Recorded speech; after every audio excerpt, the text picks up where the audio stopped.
pagi. Harapan kami semua sehat, terberkati, penuh sukacita. Dan ada baiknya sebelum kita memulai segala aktivitas, mari bersekutu dahulu dengan firman Allah. Kita berdoa. Ya Allah Bapa di surga, di tempat tinggi, kami selalu bersyukur atas semua anugerah yang kami rasakan. Tuhan yang menjagai, Tuhan yang membangunkan, Tuhan yang memberi nafas kehidupan. Tolonglah kami Tuhan untuk selalu memberi hati, jiwa, pikiran, mendengarkan firman-Mu. Karena kami menyadari firman-Mu itu adalah kehidupan kami. Dengarlah doa kami hanya dalam Yesus Kristus. Amin.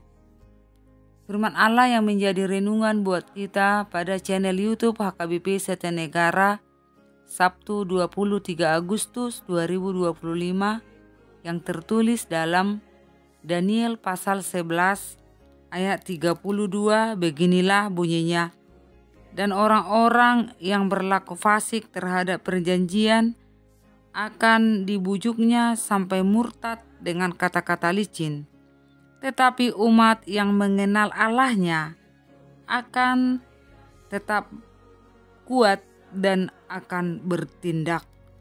Demikianlah pembacaan firman Allah.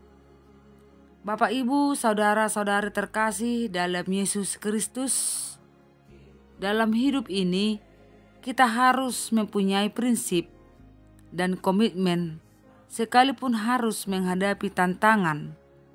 Namun banyak kita dapati tidak setia, apalagi bila diperhadapkan dengan kesulitan-kesulitan. Inilah yang membuat terjadinya penyimpangan yang berlawanan dengan kebenaran Allah. Ada banyak orang yang menjadi tidak setia dengan menunjukkan pelanggarannya terhadap Allah. Ia mengingkarinya dengan tidak setia, lebih memilih hal-hal duniawi daripada mengenal Allah. Siapakah lagi orang-orang yang tidak setia? Yaitu dikatakan orang-orang fasik. Ya, dengan mudah tergoda atau terlena. Namun orang yang mempertahankan imannya, yang tetap setia, yang walau banyak mengalami tantangan, penganiayaan, mereka tetap kuat dan bertindak baik, walau banyak mengalami penderitaan dan berbagai kesakitan lainnya. Dikatakan ayat 31 dan 33, tentaranya akan muncul, mereka akan menajiskan tempat kudus. Benteng itu menghapuskan korban sehari-hari dan menegakkan kekejian yang membinasakan. Dan orang-orang bijaksana di antara umat itu akan membuat banyak orang mengerti. Tetapi untuk beberapa waktu lamanya mereka akan jatuh oleh karena pedang dan api, oleh karena ditawan dan dirampas. Dan orang-orang yang seperti Daniel yang lebih baik mati daripada harus melanggar perintah Allah. Bahkan selama pemerintahan Antiochus IV, banyak orang bijaksana yang kehilangan nyawanya. Antiochus menganggap diri atau menggelari dirinya adalah penampakan dewa Zeus, dewa Yunani. Siapa menyembahnya, Antiochus memberi hadiah. Daniel membuat pernyataan, kita yang sudah dipilih, diselamatkan oleh Tuhan, tetap setia sampai akhir, di mana Allah akan memandang orang-orang yang setia padanya. Demikianlah perjalanan hidup yang penuh liku dan misteri. Dunia dan segala isinya begitu pandai merayu, menggoda umat untuk semakin jauh dari Allah. Tapi Allah berpihak kepada setiap orang yang setia kepadanya. Kesetiaan sejati tidak mudah digoyang, dirayu, diombang-ambingkan dunia ini.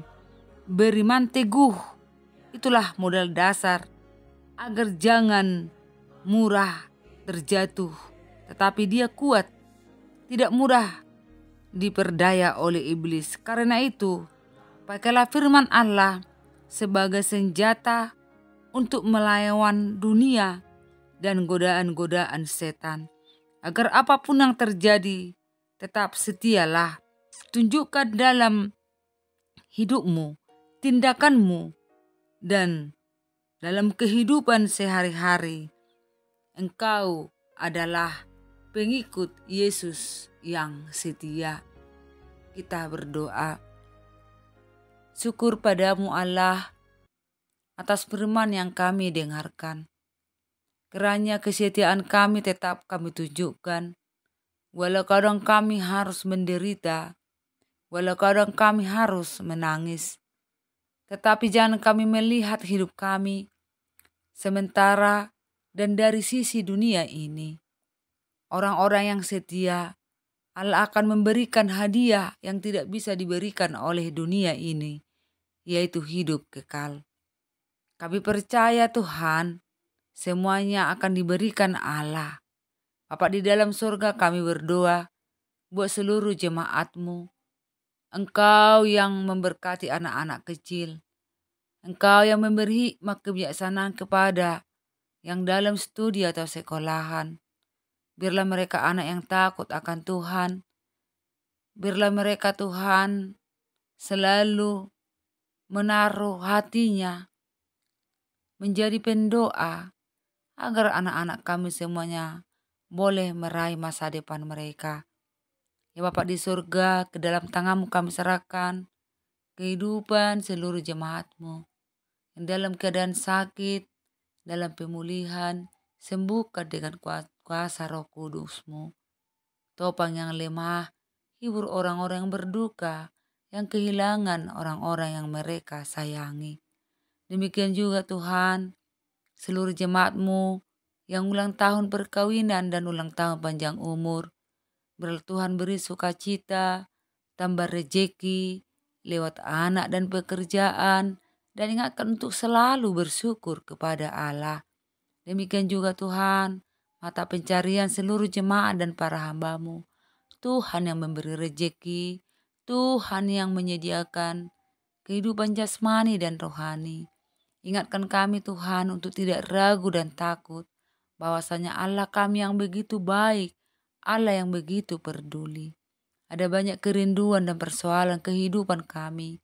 Tolong kami Tuhan, bantu kami Tuhan, agar kami menunjukkan juga apa yang menjadi tugas tanggung jawab di tengah keluarga, gereja, dan pekerjaan kami. Terima kasih Tuhan atas pengampunan-Mu. Kami tidak hanya dilepaskan dari dosa, tetapi kami menjadi warga kerajaan-Mu. Terima kasih, dalam Kristus kami berdoa dan mengucap syukur. Anugerah Yesus Kristus, pengasihan Allah Bapa, dan persekutuan Roh Kudus kiranya menyertai kita semua hari ini sampai selama-lamanya. Amin. Allah selalu memberkati kita semua. Salam.